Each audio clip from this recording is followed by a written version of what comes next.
अस्सलाम वालेकुम viewers, welcome to the formula foundation.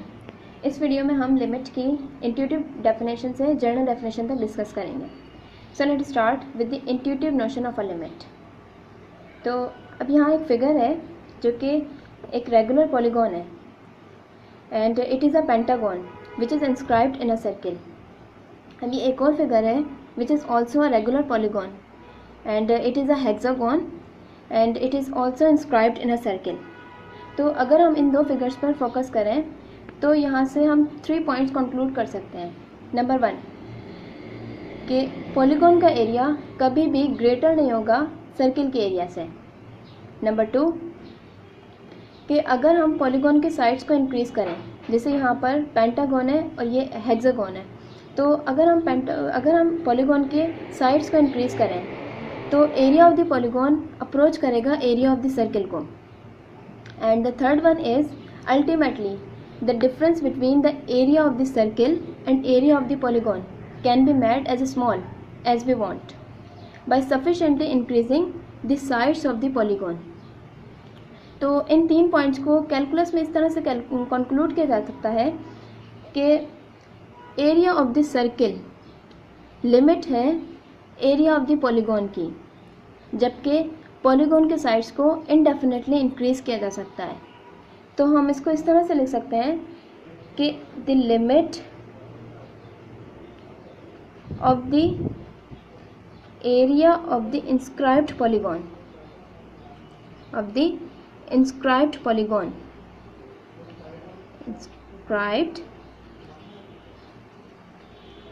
Polygon as the number of sides increase indefinitely is the area of the circle।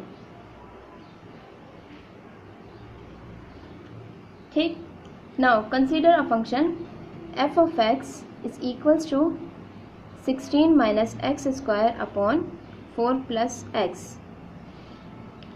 तो अब अगर इस function की हम डोमेन देखें तो इसकी डोमेन में तमाम रियल नंबर्स आ जाते हैं एक्सेप्ट -4।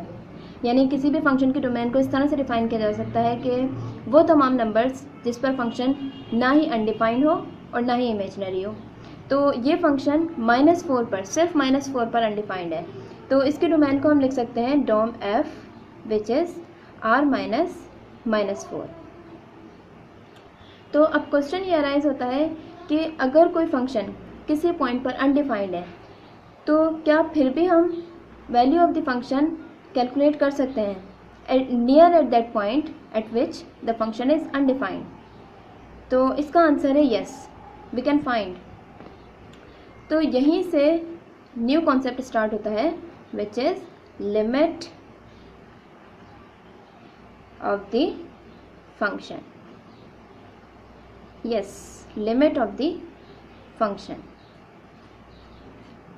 तो अब ये फंक्शन -4 पे तो अनडिफाइंड है, but it is defined near -4 either from left और फ्रॉम राइट। जैसे अच्छा, यहाँ -4 लेफ्ट का मतलब है -4 से छोटी वैल्यूज़ और राइट का मतलब है -4 से बड़ी वैल्यूज़, लेकिन सारी वैल्यूज़ -4 से क्लोज होंगी। तो जैसे at x is equals to -4.1, -4 के लेफ्ट पर होगा क्योंकि -4.1 छोटा है -4 से, और -4.1 पर वैल्यू ऑफ द फंक्शन होगी 8.1। और from the right let's say we take x is equals to -3.9। तो -3.9 पर वैल्यू ऑफ द फंक्शन होगी 7.9। तो हम अगर गौर करें तो दो डिफरेंट x की वैल्यूज़ पर फंक्शन की वैल्यू एक सेम नंबर को अप्रोच कर रही है और वो सेम नंबर है 8। यानी तो इस सिचुएशन में हम कहते हैं कि 8 is the limit of the function as x approaches -4 and we write it is as f of x tends to 8 as x approaches -4 और limit x approaches -4 f of x is equals to 8। तो ये है limit का intuitive concept. अब now move on the epsilon delta definition of a limit.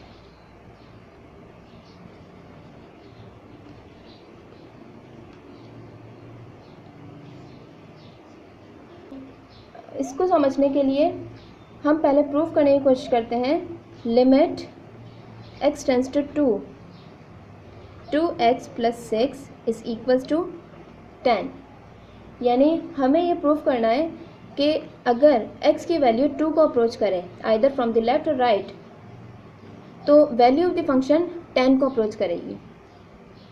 ठीक, तो अब हम लिखते हैं mod of f of x -10 is less than 0.1। अब आइए इस स्टेटमेंट को समझते हैं। तो अगर मैं कहती हूँ 3 क्लोज है 3.2 से और 3 क्लोज है 2.9 से, तो 3.2 3 से कितना क्लोज है? तो इसके लिए मुझे इन दोनों का डिफरेंस लेना पड़ेगा, यानी 3.2 minus 3 which is equals to 0.2। तो 3.2 और 3 एक दूसरे से क्लोज हैं, और कितने क्लोज हैं कि इनका डिस्टेंस 0.2 है, यानी इन दोनों के दरमियान जो डिस्टेंस है वो 0.2 है। इसी तरह ये दोनों एक दूसरे से कितने क्लोज हैं? इतने क्लोज हैं कि इनके दरमियान जो डिस्टेंस है वो 0.1 है।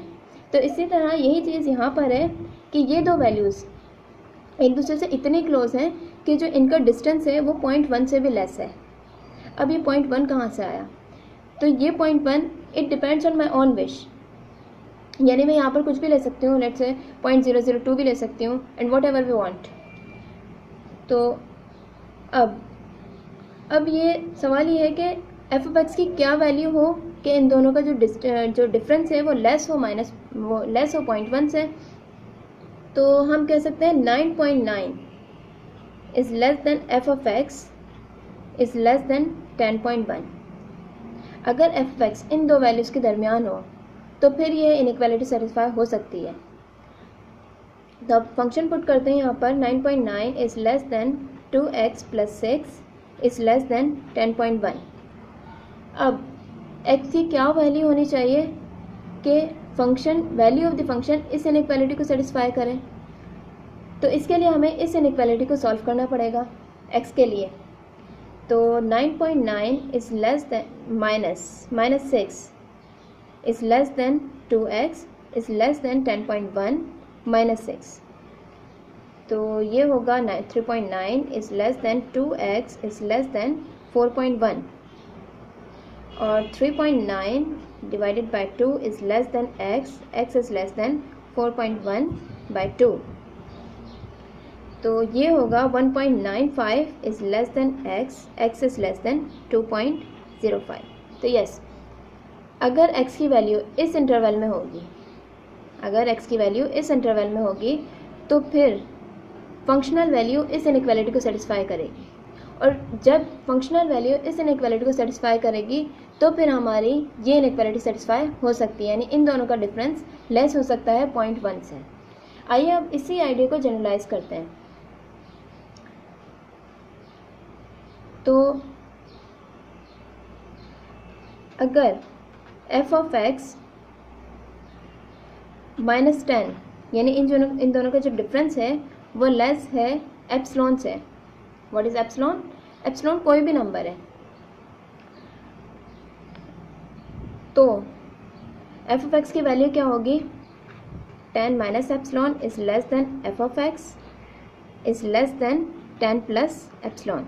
यानी अगर इन दोनों का डिफरेंस लेस है एप्सिलॉन से, तो f ऑफ x किस इंटरवल में होगा? f ऑफ x का इंटरवल ये होगा 10 माइनस एप्सिलॉन, जिस तरह यहाँ पर था 9.9 कैसे आया था? 10 माइनस 0.1 और 10 प्लस 0.1। तो यही काम मैंने यहाँ किया है, 10 minus epsilon is less than f of x is less than 10 plus epsilon. अब फंक्शन पुट करते हैं यहाँ पर is less than 2x plus 6 is less than 10 plus epsilon. अब इस इनइक्वालिटी को x के लिए सॉल्व करते हैं जैसे यहाँ किया था हमने, तो इसका आंसर होगा 2 minus epsilon bye 2 is less than x, x is less than 2 plus epsilon bye 2। तो अब हम इसको लिख सकते हैं minus epsilon bye 2 is less than x minus 2 is less than epsilon bye 2। तो अब अगर हम इसको मोड में रखें तो x minus 2 is less than epsilon bye 2। अब अगर हम एप्सिलॉन बाय 2 को एक न्यू सिंबल से डिनोट करें तो यानी जो न्यू सिंबल है डेल्टा, तो ये हो जाएगा x minus 2 is less than delta. अब अगर इसको हम 1 का नाम दें और इसको 2 का, और इन दोनों को कंबाइन करके लिखते हैं, तो ये होगा f of x minus 10 is less than epsilon when 0 is less than x minus 2 is less than delta. तो अब इसको हम और जनरलाइज करते हैं, यानी कि अगर 10 को हम रिप्लेस करें किसी वेरिएबल से, यानी अगर हम कहते हैं कि f ऑफ x माइनस 10 की जगह हम लिखते हैं लेट्स से इट्स l, तो f of x minus l is less than epsilon when 0 is less than. अब हम इस 2 को भी और जनरलाइज करते हैं और हम कहते हैं कि लेट्स से इट्स a, तो 0 is less than x minus a is less than delta, and it is the definition of the limit. Remember that we are free to choose epsilon, but delta depends on epsilon. So it's a whole definition of a limit. That's it.